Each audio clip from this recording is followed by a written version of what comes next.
High court के निर्देश पर उत्तर प्रदेश में एमपी एमएलए स्पेशल कोर्ट में जज के साथ साथ मजिस्ट्रेट की भी तैनाती किए जाने की मांग के साथ सुप्रीम कोर्ट में दाखिल याचिका पर सुप्रीम कोर्ट द्वारा याचिका को उचित बताते हुए एमपी एमएलए स्पेशल कोर्ट में जज के साथ मजिस्ट्रेट की तैनाती किए जाने के भी आदेश दिए गए हैं। इस संबंध में वरिष्ठ अधिवक्ता वीरेंद्र शर्मा ने अपने चैम्बर पर मीडिया से बात करते हुए बताया कि सांसद मोहम्मद आजम खान की पत्नी पूर्व राज्यसभा सदस्य तंजीम फातिमा ने सुप्रीम कोर्ट में एक याचिका दाखिल की, जिसमें कहा गया था कि एमपी एमएलए स्पेशल कोर्ट में जज के साथ साथ मजिस्ट्रेट की तैनाती भी कराई जाए। इस पर बुधवार को chief justice of India NV Ramana, DY Chandrachud, justice Suryakant की बेंच ने रवानी तौर पर यह कहा कि उच्च न्यायालय इलाहाबाद द्वारा सुप्रीम कोर्ट के अश्विनी उपाध्याय वाले केस की व्याख्या करते समय मजिस्ट्रेट द्वारा परीक्षणीय मुकदमा और सत्र न्यायालय द्वारा एमपी एमएलए कोर्ट का गठन कर दिया गया, जबकि उस आदेश में स्पष्ट है कि सत्र न्यायालय भी बनाए जाएंगे और मजिस्ट्रेट न्यायालय भी बनाए जाएंगे।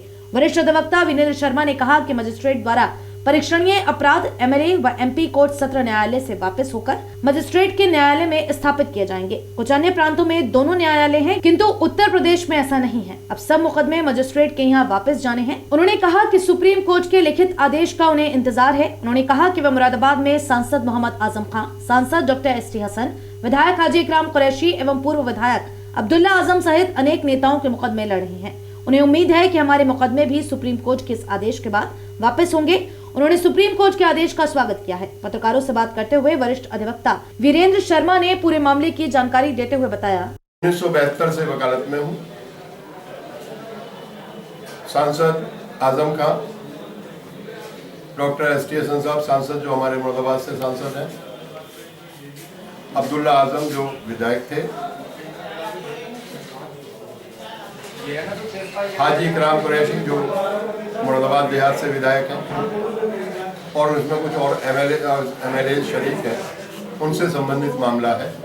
ये मामला ADJ 2 special MP MLA court में विचाराधीन है। 3-4 मुकदमे जिसमें एक जयाप्रदा मैडम वाला मुकदमा है, उनसे संबंधित बहुत बड़ी लीगल बात है, आज कानूनी बात है। चूंकि आज बात पूरी कानून पर आधारित है, इसलिए थोड़ी नीरस हो सकती है, लेकिन बात बहुत इंपॉर्टेंट है। हमारे यहाँ 2 प्रकार के मुकदमे होते हैं सीआरपीसी के शेड्यूल 1 और 2 के अनुसार। एक जो मजिस्ट्रेट के न्यायालय द्वारा परीक्षण किए जा सकते हैं, जिनकी अपील सत्र न्यायालय को होती है। दूसरे जिन्हें सेशन जज सुनते हैं, जिनकी अपील हाई कोर्ट में जाती है। तो जो आजम साहब के और विधायक जी के और ये सब सांसदों के मुकदमे थे, वो सब मुकदमे चल रहे थे एक ही कोर्ट में सेशन जज के यहाँ। इसमें गलती जो हुई, इसका एक बैकग्राउंड है कि अश्विनी उपाध्याय वाला केस आया 16 नवंबर 2021 को।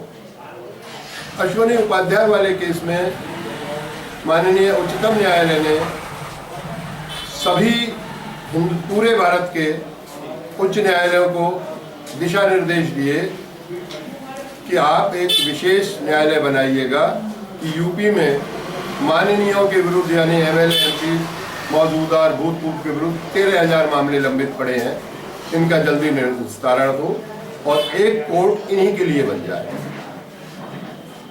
आशय माननीय उच्चतम न्यायालय का उसमें यह था कि 2 कोर्ट्स बने, एक मैजिस्ट्रेट साहब इसके लिए डेजिग्नेट किए जाए और एक सेशन जज साहब किए जाए।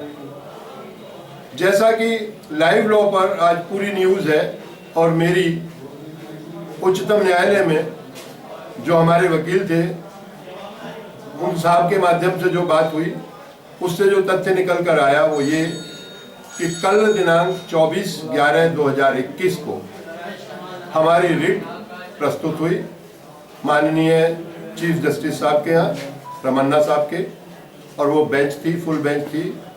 उसमें रमाकांत जी थे, उसमें डीवाई चंद्रचूड़ जी थे,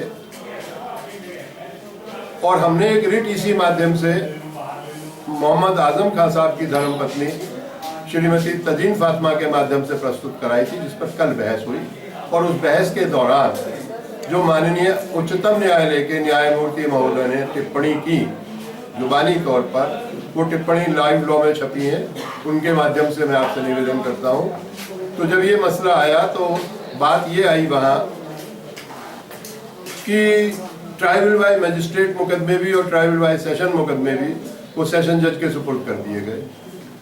वहाँ ये कहा गया कि ये ट्राइबल बाय मजिस्ट्रेट मुकदमे हैं, इनका तो अपील का ही 374 सीआरपीसी के अनुसार जो अपील फाइल होती है उसका राइट ही समाप्त हो जाएगा।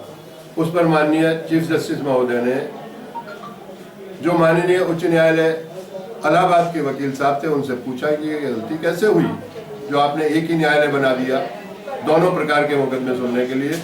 तो उन्होंने कहा कि हमने तो आपके आदेश का पालन किया है। तो उन्होंने कहा हमारा आदेश तो ये नहीं था, हमने तो ये नहीं कहा था कि 142 कॉन्स्टिट्यूशन के आर्टिकल के अनुसार आप मजिस्ट्रेट के मुकदमे भी सेशन जज के यहाँ भेज दीजिएगा। वेल, उस पर आदेश आना है और आदेश यही आएगा कि ये सब मुकदमे सेशन न्यायालय से हटाकर जो ट्राइबल बाय मजिस्ट्रेट है पूरे उत्तर प्रदेश के, पूरे उत्तर प्रदेश नहीं पूरे भारतवर्ष के, वो जो मजिस्ट्रेट के न्यायालय से परीक्षणीय मुकदमे वो मजिस्ट्रेट के न्यायालय को भेजे जाए।